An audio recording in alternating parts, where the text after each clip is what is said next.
The room fell silent the moment Patton strode in, boots clicking sharply against the polished floor.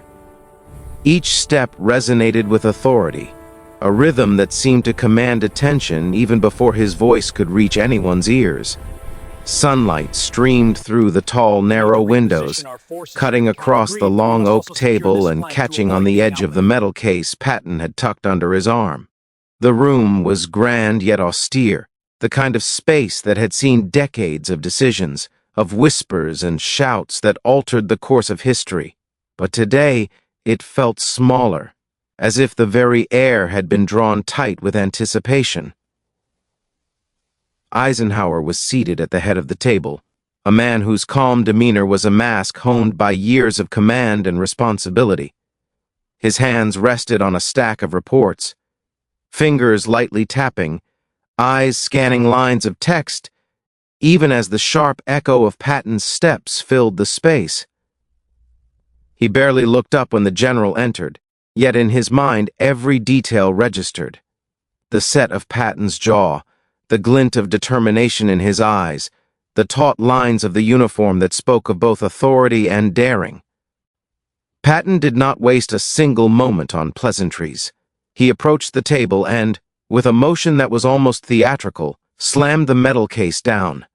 The sound rang through the room like a pistol shot, startling a few aides who had been quietly shuffling papers and adjusting chairs. "Sir," Patton said, his voice cutting through the silence with a mixture of impatience and command, "I've earned it. I deserve these stars. I'm ready to take command wherever you need me. I offer them to you, on the spot." There was a pause, a long, loaded pause that seemed to stretch on indefinitely. Eisenhower's gaze finally lifted, meeting Patton's without a flicker of emotion, though the tension in the room was palpable. Around them, aides exchanged nervous glances, some biting their lips to hide uncertainty, others trying to look composed but failing. They all knew they were witnessing a clash of personalities that could change the trajectory of the war itself.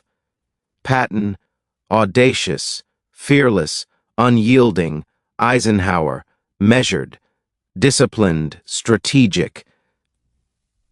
Two forces colliding in a room no larger than a ballroom, yet whose reverberations would be felt across continents. Eisenhower leaned back slightly in his chair, steepling his fingers in thought. He did not rise. He did not reach for the case. He simply observed. "George," he said finally, his tone calm, almost deceptively gentle, "I see your point." Patton's jaw tightened, the muscles twitching with barely contained frustration. "But stars," Eisenhower continued, "are not merely handed out like ribbons or medals for parade ceremonies. Command, George, is not about desire alone. It is about judgment, timing, and the responsibility to bear the consequences of every decision made in the heat of battle." Patton's eyes narrowed. "Sir, I am not asking for ceremony. I am offering action. Give me the stars and I will deliver results. You've seen what I can do." His voice had risen slightly, a sharp edge of challenge cutting through the calm. He gestured to the metal case again, as if it were both a declaration and a dare. The room seemed to hold its breath. Eisenhower's face remained impassive, but in his mind, 1,000 calculations were taking place. He thought of the men in the field, tens of thousands relying on every strategic choice he made. He thought of the fragile alliances with other generals, the logistics of war, the delicate balance of morale and discipline.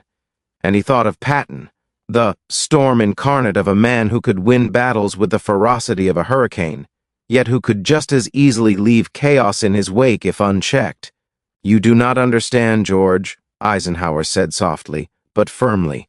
"Leadership is measured not only by boldness but by patience, by the ability to assess when action is necessary and when restraint is required.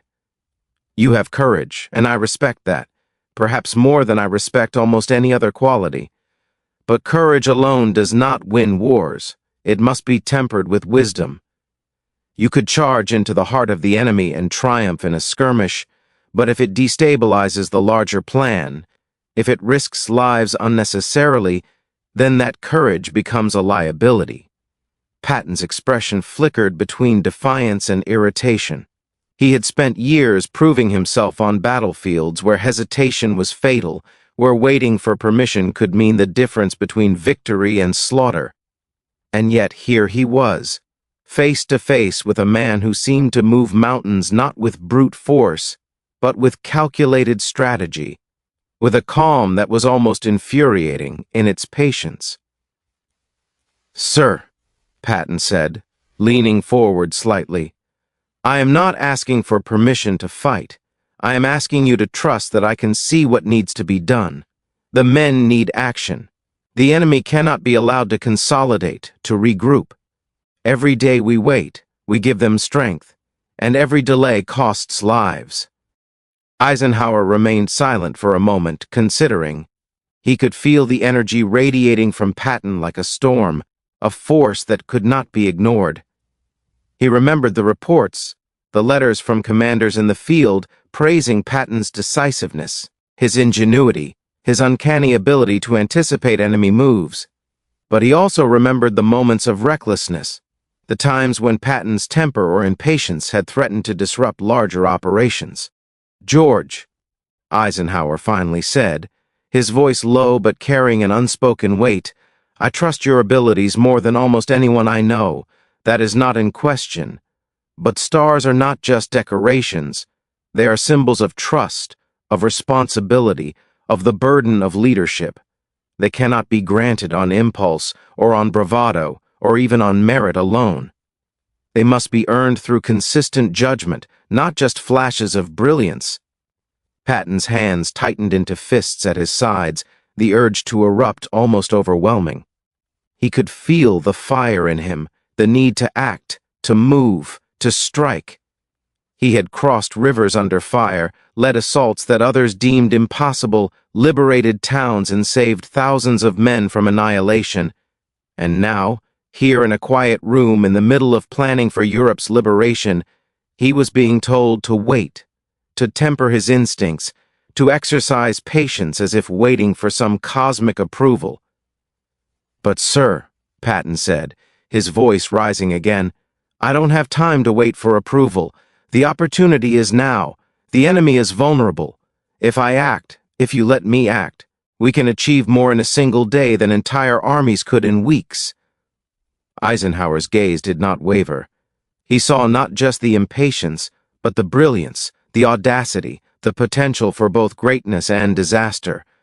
He thought of the reports from Normandy, from North Africa, from Sicily, where Patton's tactics had achieved remarkable results but often at the edge of risk that others feared to take.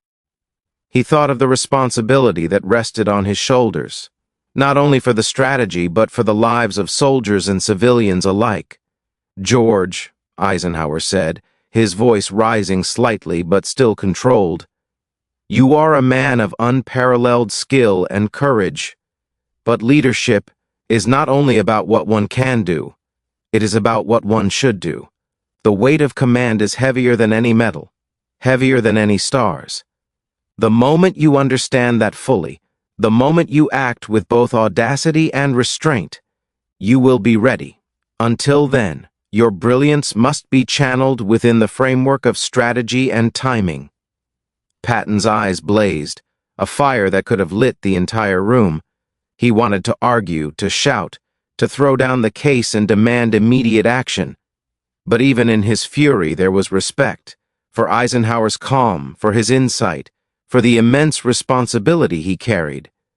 Patton understood, deep down, that this man had the burden of not just winning battles, but winning the war without unnecessary sacrifice. The silence returned, heavier than before. Patton placed the case back under his arm, but not with surrender. Instead, it was held as a promise, a challenge, a declaration of intent. He would wait, but only for the right moment. And Eisenhower, for his part, recognized that moment would come sooner than most expected. The room exhaled collectively, as if aware that history had paused, waiting for the collision of genius and audacity. Outside the windows, The sun fell across the city in slanted beams, illuminating the seriousness of the moment, the stakes, the tension. And inside, two men, one patient, one impulsive, one calculating, one storm-born, stood on the precipice of decisions that would echo through history. The air was thick with anticipation. Every aide, every officer present, knew this was no ordinary meeting. This was a moment that would define not just careers, but the very course of the war itself. The men felt the weight of it, yet they also felt the electricity of possibility, the sense that they were witnessing the meeting of two forces that could reshape the battlefield and alter destiny. Patton finally straightened, shoulders squared, eyes still locked on Eisenhower. "Sir," he said, quieter now, more measured, "I will wait, but only until the moment comes when action is necessary. I will not hesitate when the opportunity presents itself. You can count on that." Eisenhower nodded slightly, the faintest trace of a smile appearing. It was not a concession, not a surrender, but a recognition. Recognition that Patton's fire was both a weapon and a responsibility, that it could achieve greatness if guided wisely. "I know you will, George," he said, his voice steady, carrying both authority and quiet approval. "And when that moment comes, it will be the right moment. History will judge, and you will have earned every star you desire, not through demand but through proof." The meeting concluded shortly thereafter, but the room retained the echoes of that clash, the tension, the energy. Patton's presence lingered like a storm cloud on the horizon, impossible to ignore, impossible to contain, but full of promise. And Eisenhower, with all his calm and measured strategy, knew that harnessing that storm would be essential to the victories yet to come. Patton leaned forward, his hands gripping the edge of the long oak table until his knuckles turned white, the veins in his forearms standing out like cords of steel.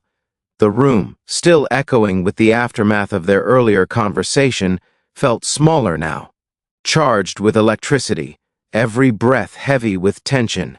His voice, low and fierce, cut through the quiet, carrying an urgency that seemed almost palpable. "Sir, with all due respect," he began, his eyes locked on Eisenhower. "The men are counting on results. We can't waste time with bureaucracy. Every hour we hesitate, the enemy strengthens. I've crossed rivers, broken lines, captured towns, liberated thousands. You need someone willing to push beyond the plan when the plan isn't enough." Eisenhower's hands remained folded calmly on the table, yet behind the serenity of his posture, a storm of calculation raged. He thought of the war as a vast chessboard, each piece representing men, resources, alliances, and intelligence. Every bold move carried potential for victory and for disaster. Eisenhower was not blind to Patton's brilliance. He had seen firsthand the audacity that could turn a faltering campaign into a stunning triumph. But he also carried the burden of responsibility, the knowledge that one miscalculated push could cost thousands of lives. "George," Eisenhower said, his voice even, precise, measured, "I trust your abilities, perhaps more than anyone else in this room. But trust is only one part of command. Leadership is measured not just by action, but by judgment, the ability to know when to strike and when to hold. You could win a battle in a day and still jeopardize the campaign if the timing is wrong. Stars aren't decorations, they're the weight of accountability. You must carry not only your courage, but the consequences of every decision." Patton's jaw tightened. He felt the familiar surge of impatience, the irresistible urge to act, to move, to seize the moment. Action had always been his language. In the field, hesitation could mean death, boldness, victory.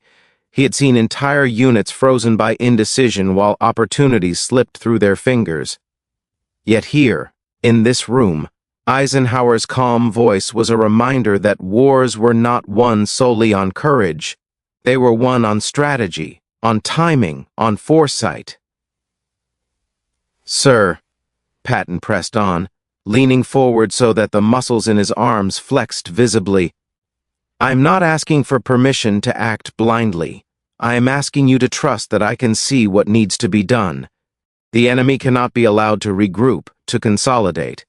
Every day we wait, they gain strength. Every hesitation costs lives.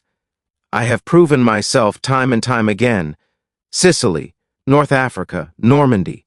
The men will follow me. If you give me the opportunity, we can strike a blow that will change the course of this theater of war." Eisenhower studied him quietly, his steely gaze weighing each word. He recalled the reports he had received over the past weeks, the audacious maneuvers, the rapid advances, the decisive victories Patton had delivered. He thought of the men under Patton's command, inspired by his daring, ready to risk everything on a flash of brilliance, and yet he knew, with unnerving clarity, that brilliance alone was not sufficient.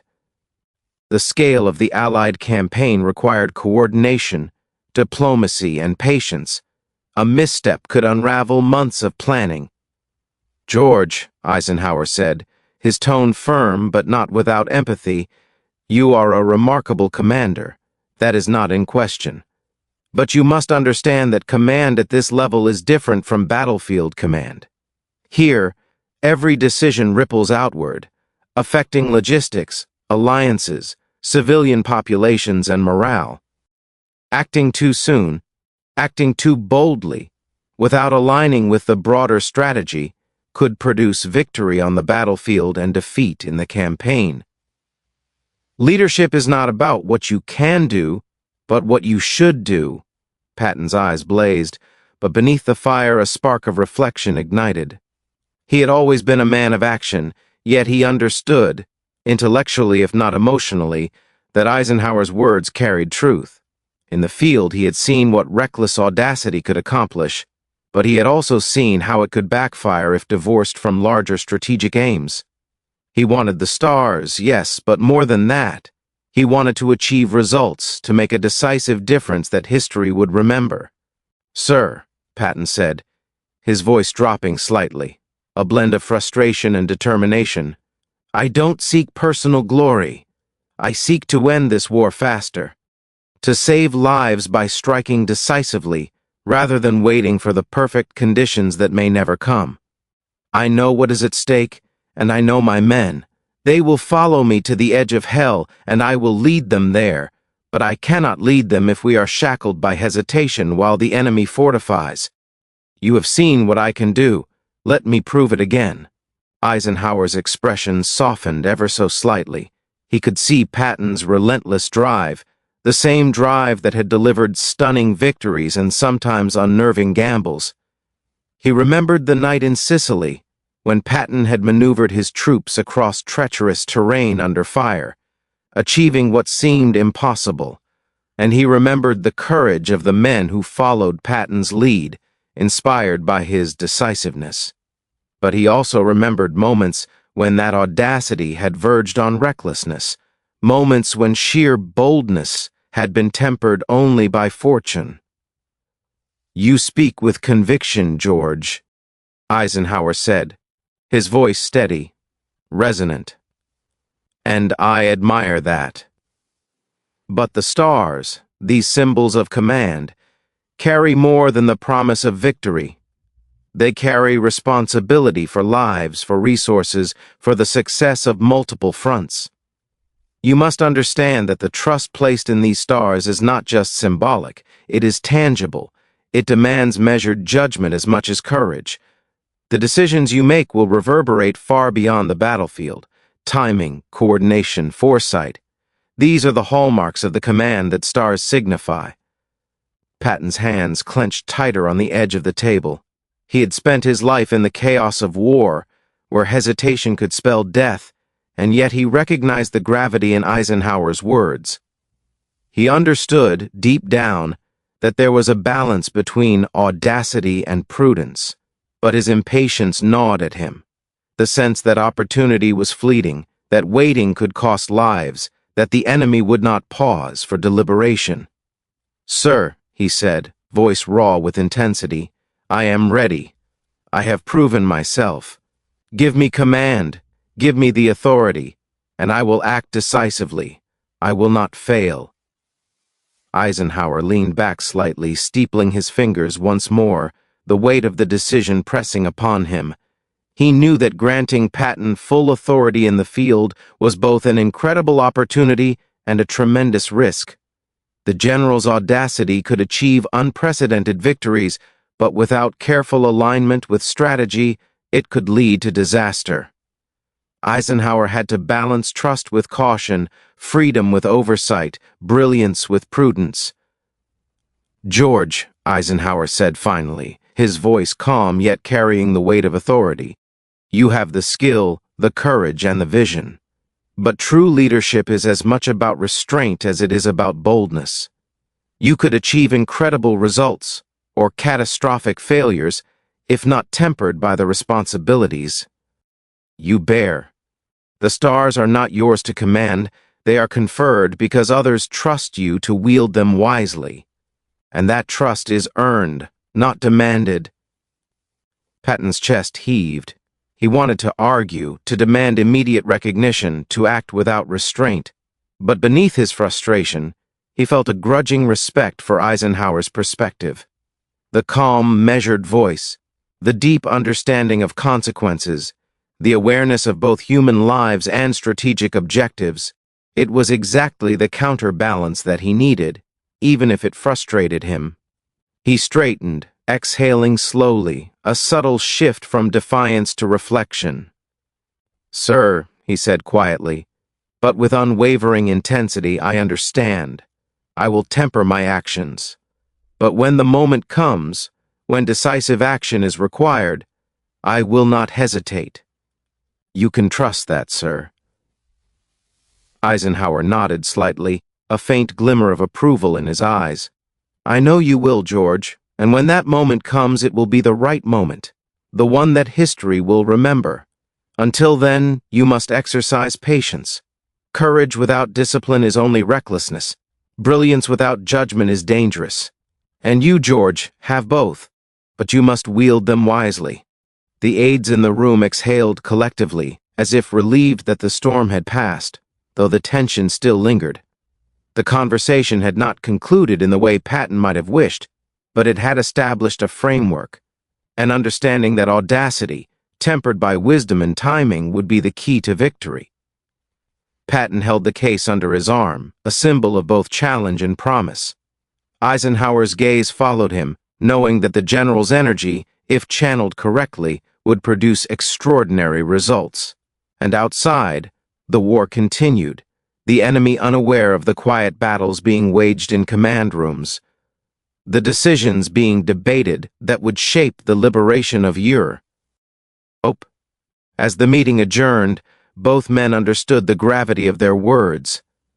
Patton would have his chance to strike, to lead, to prove himself, and Eisenhower would guide him, balancing audacity with strategy, ensuring that the fire of one man became a weapon for the many, a force that could change the course of history. Finally, Eisenhower leaned forward, the weight of authority in his posture and the quiet intensity in his gaze cutting through the lingering tension in the room. Every aide in the room, every officer standing at attention, felt the atmosphere thrum with anticipation, as though the walls themselves understood the significance of what was about to unfold. Eisenhower's voice, calm yet resonant, carried the full gravity of command. "George, your offer is generous, and your loyalty unquestionable. But the stars are not yours to command. They are entrusted to you by the trust of the nation and the responsibilities you must bear. You will get your chance.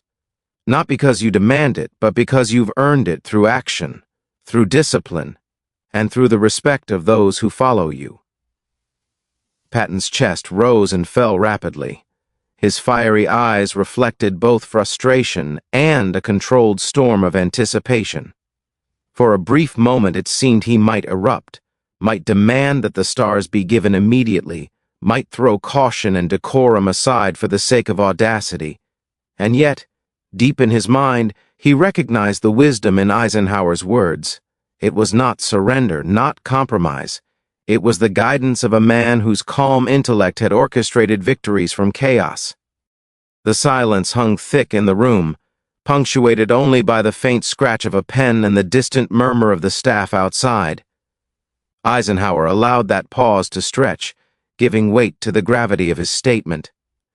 "You must understand, George," he continued, his voice steady, "that leadership is not merely the ability to win battles, it is the capacity to shoulder the consequences of those victories, to see beyond the immediate gain, and to ensure that every action contributes to the greater plan.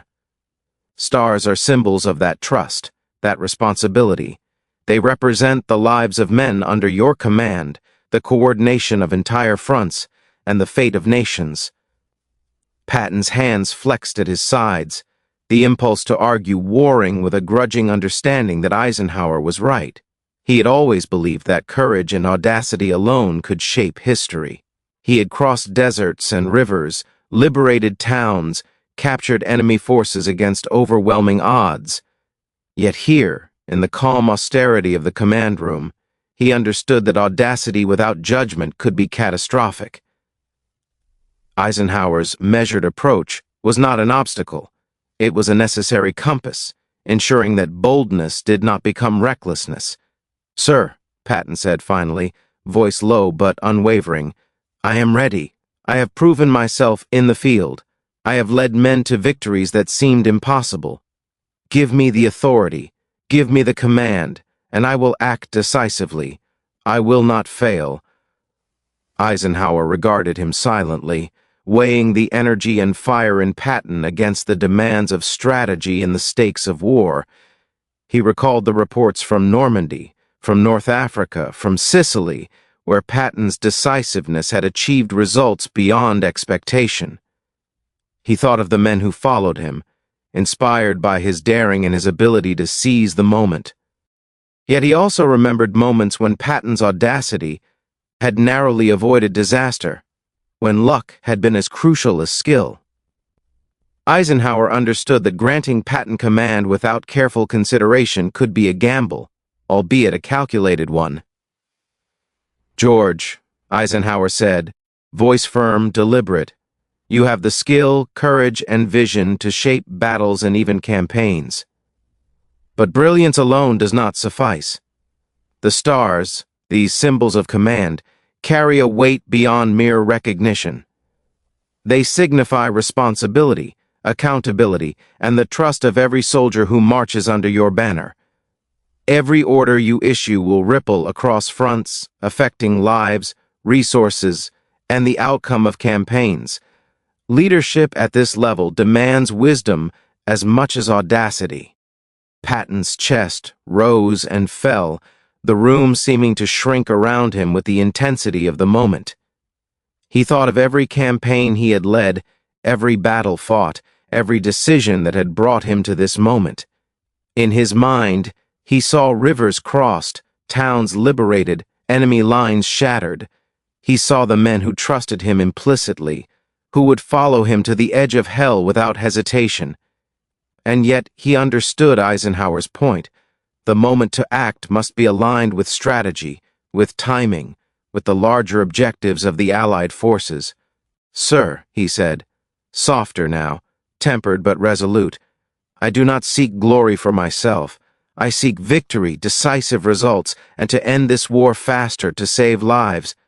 I understand the weight of command, the responsibility, and I am prepared to bear it. But when the opportunity arises, I will not hesitate. You can trust me on that." Eisenhower leaned back slightly, steepling his fingers once again, and allowed a faint, approving smile to touch his lips. It was not a concession, it was acknowledgement, a recognition of the fire within Patton, and the promise that when channeled correctly, it could change the course of history. He considered the delicate balance he had to maintain, harness Patton's audacity without stifling it, guide it without suppressing it. The success of entire campaigns, the lives of tens of thousands of men, and the liberation of Europe depended on that balance. "You will have your chance, George," Eisenhower said, voice steady, carrying the weight of command. "And when it comes, you will act with the skill, courage, and judgment that history will remember. Until then, you must be patient. Courage without discipline is only recklessness. Brilliance without judgment is dangerous, and you, George, possess both. But you must wield them wisely." Patton straightened, the storm in his chest momentarily contained by a mixture of respect and understanding. The tension in the room began to dissipate slightly, though the air remained charged with anticipation. Every officer present understood that this was no ordinary meeting, no simple exchange of orders. It was a defining moment, a calibration of ambition, strategy, and trust that would reverberate across battlefields and through history. The aides in the room exhaled quietly, though the tension lingered. They had witnessed a rare convergence of intellect and audacity, patience and fire. They understood that history was being shaped not by the words spoken, but by the understanding reached, the unspoken agreement that brilliance must be guided, that audacity must be tempered, and that trust had to be earned. Patton's gaze swept across the maps laid on side tables, imagining troop movements, strategic strikes, and rapid advances. The ideas raced through his mind like lightning, each possibility more audacious than the last. Yet Eisenhower's calm, measured presence reminded him that timing, coordination, and alignment with the larger strategy were essential. Victory demanded both courage and wisdom. As the meeting drew to a close, Patton placed the metal case firmly under his arm, a symbol of challenge and promise. He gave Eisenhower a steady nod, acknowledgement passing silently between them. They both understood the stakes, the promise, and the path forward. Patton would have his chance to act, his opportunity to prove himself, and Eisenhower would guide him, ensuring that audacity became a force for decisive victory rather than a perilous gamble. Outside, the sun dipped lower, casting long shadows across the city and the polished floors of the command room. Inside, history lingered in the silence, in the unspoken understanding, in the charged energy of two men whose destinies were intertwined with the fate of Europe. Patton's fire, once raw and uncontrolled, was now tempered by recognition, discipline, and strategy. Eisenhower's wisdom, once distant and deliberative, had engaged the storm of audacity and given it purpose. The room emptied slowly, the echoes of boots and murmurs fading. But the impact of the meeting remained, invisible yet potent, like the quiet before a storm. Outside, the war raged on, unaware of the conversation that would shape the decisions to come, the victories to be achieved, and the legacy that would endure for generations. Patton paused at the doorway, looking back at Eisenhower. "Understood, sir," he said, the fire in his eyes tempered but unwavering. "I will not fail." Eisenhower gave a slight nod, the faintest glimmer of a smile on his face. "I know you won't, George, and when the time comes, you will shine, because you have earned it through action, through judgment, and through the trust of those who follow you." The two men exited the room, their paths set, their roles defined, yet the war outside waited for neither. Patton would rise, stars would shine, and Europe would witness the brilliance of a general who knew when to wait and when to strike with unstoppable force. The decision, the tension, and the promise of action would be remembered long after the war ended, a testament to courage, wisdom, and the enduring bond between two extraordinary leaders. And in that moment, the future of the European theater, the fates of thousands of soldiers, and the course of history rested in the hands of audacity guided by prudence, courage tempered by wisdom, and fire disciplined by strategy. Eisenhower and Patton had reached an understanding, not of submission, not of compromise, but of respect, trust, and the knowledge that when the time came, action would speak louder than words, and victory would be the measure of both men's resolve.